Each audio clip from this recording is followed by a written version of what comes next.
Bonjour, je viens vers vous pour cette nouvelle lune du 17 février en Verseau, sur le 28e degré. Et c'est donc une éclipse annulaire et qui vient démarrer un nouveau cycle. Alors, avant de démarrer ce nouveau cycle, ce qui est intéressant, c'est de se poser et de réfléchir à ce que nous avons vécu depuis le 7 septembre, le 21 septembre, concernant tout ce qui peut être le monde de l'enfant, notre notion de l'amour et aussi de l'amour que l'on porte à soi-même, à notre enfant intérieur. C'est le bilan d'une route intéressante que nous avons consciemment ou inconsciemment parcourue suivant les événements de chacun. Et si nous avons bien connecté maintenant, nous allons pouvoir passer dans ce qui nous est proposé dans cette nouvelle lune éclipse, c'est-à-dire qui incarne avec le nœud nord en poisson en maison 10 les valeurs du monde extérieur. En fait, on sort de la bulle dans laquelle nous sommes depuis 6 mois à peu près, vu que la prochaine éclipse est le 3 mars. Et nous sommes prêts pour aller donc vers l'extérieur, s'y confronter avec ces défis. Ce qui est intéressant, c'est que on traverse actuellement un carré Soleil-Uranus depuis quelques jours là. Donc, j'enregistre le 15 février, à peu près depuis le 10 février et jusqu'au 22 février. Le point, ce sera le 16, le point culminant. Et le maître de cette nouvelle lune, c'est Uranus, vu que c'est une nouvelle lune en Verseau, et c'est justement la planète Uranus qui fait un carré à cette nouvelle lune. Donc ce nouveau démarrage est plutôt, comment dirais-je, bouleversant. C'est le moins qu'on puisse dire. Alors peut-être nombre d'entre nous sommes confrontés à des événements un petit peu surprenants, des rapports de force, des choses qui surgissent auxquelles on doit faire face, un monde intérieur justement perturbé, un extérieur aussi qui vient nous perturber. Et cette annonce d'éclipse pour les prochains 6 mois, je crois jusqu'au 12 août, je ne sais plus, excusez-moi, j'ai pas regardé, mais c'est à peu près ça, je crois. C'est que il y a des défis à relever, tout simplement. La carte le montre, les défis avec ce carré.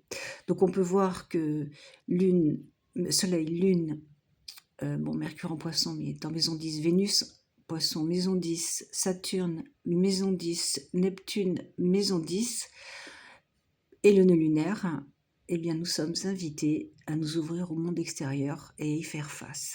Voilà. Alors, si le chemin s'est bien passé, notre enfant intérieur a été sécurisé depuis ces 6 derniers mois. Donc, il est important d'avoir conscience que si nous nous confrontons à un extérieur avec de l'adversité, cela ne porte pas un jugement sur notre personne propre. Notre vis-à-vis, on n'est pas responsable de l'opinion de notre vis-à-vis. Parce que nous sommes maintenant suffisamment nourris du sang dans ces 6 derniers mois. Nous sommes donnés suffisamment d'amour, nous sommes interrogés sur ces notions d'amour. Et en fait, on se montre au monde comme un enfant bien nourri, bien équilibré. Et grâce à ça, il aura les ressources pour faire face à l'adversité. Alors présentement, donc ce 17 février à 13h03, le défi donc de cette nouvelle lune est avec un Uranus dans la maison 12. Donc il est fort probable que nous ayons affaire à des bouleversements vraiment imprévus. Alors qu'est-ce qui nous accompagne? Eh ben, déjà, Soleil, Lune conjoint à Mars, qui nous donne cette capacité à rebondir, même si on est intimidé, admettons.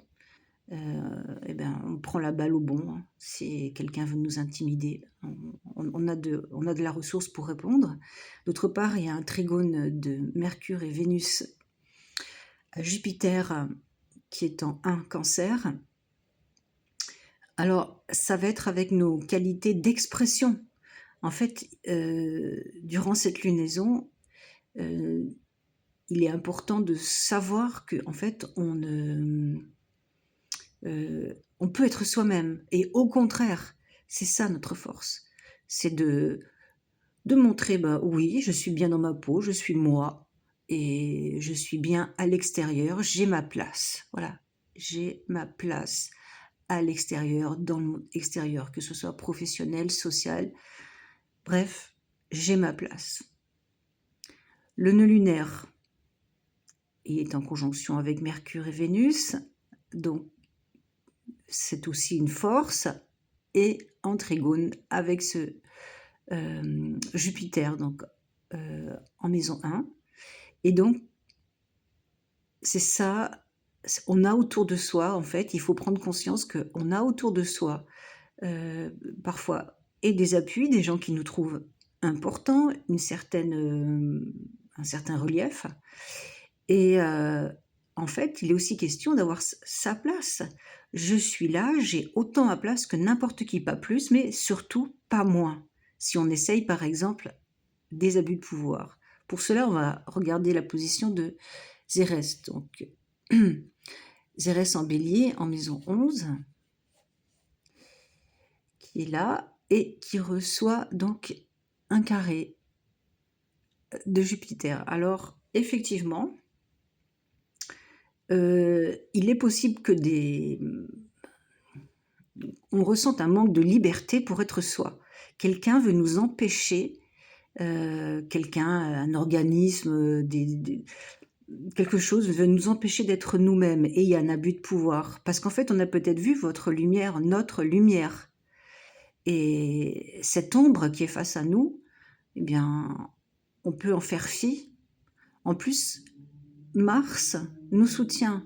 Mars en maison 9 et Cérès est en sextile. Mars en maison 9 est en sextile à Chiron et à Cérès. Ça veut dire que la loi est favorable et nous redonne de l'entrain, surtout par rapport à Chiron. Chiron qui est en maison 11, ainsi que Cérès.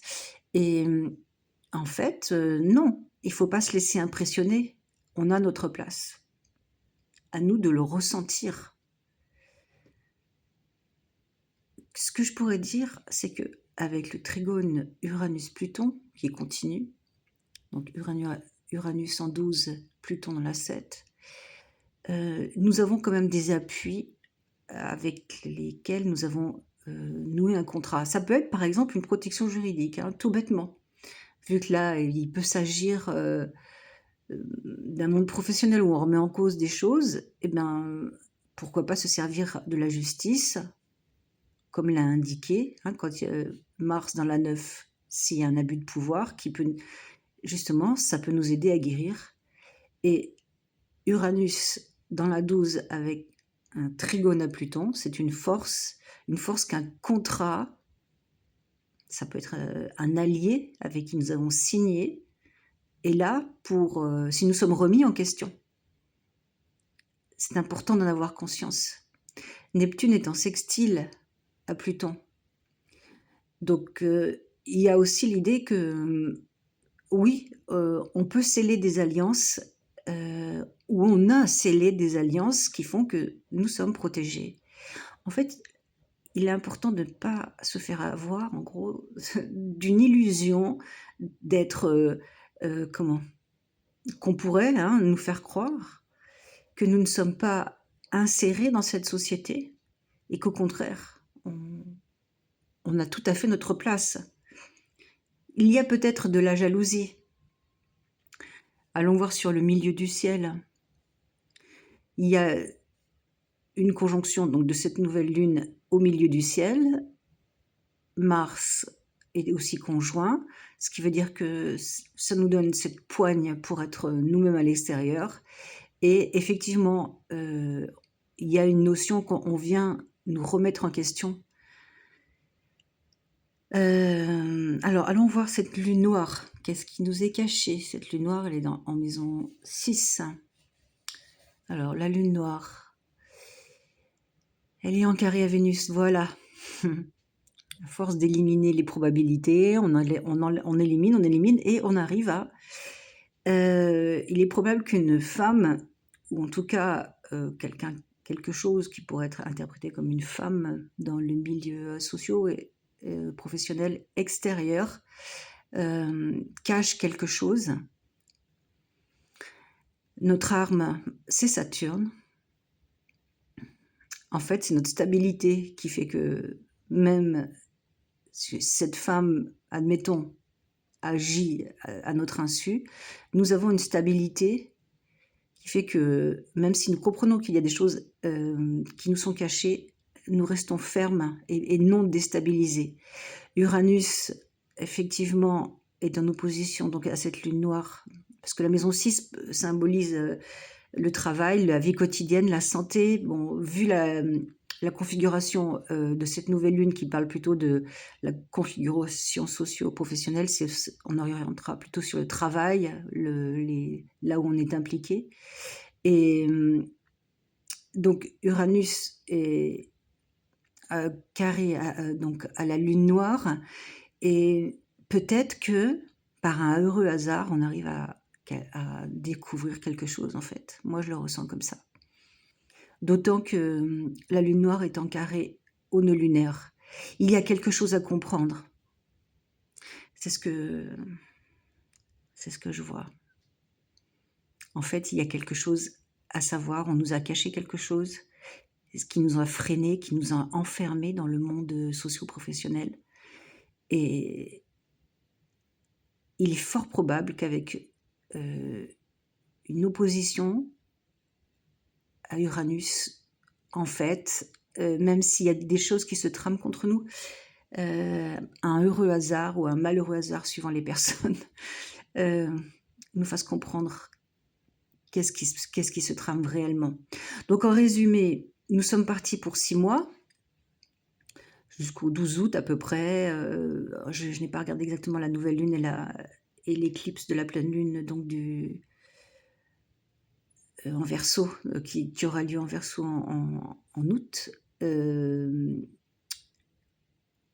On nous propose maintenant de visiter le monde extérieur, de prendre notre place, de ne pas se sous-estimer. Et quoi qu'il en soit, on a la force avec nous. On a la force, on a la stabilité. Saturne est fort vis-à-vis d'Uranus en sextile, conjoint à Neptune avec beaucoup d'intuition, en sextile à Pluton, et en trigone à la lune noire. C'est-à-dire que il y a quand même un indice que malgré des tentatives de déstabilisation probables, si on veut voir pour ces 6 prochains mois, ce sera compliqué. Mais il ne faut pas négliger les efforts que certains pourront faire pour nous décourager et bien avoir conscience que on a sa place avec un Jupiter en 1 sur ce nœud lunaire. On brille et il faut nous laisser notre place, pas plus, mais surtout pas moins. Voilà ce que j'avais à vous communiquer pour cette nouvelle lune éclipse annulaire du 17 février. Si vous avez des commentaires, n'hésitez pas à les mettre, ça me fera plaisir de vous lire. À bientôt.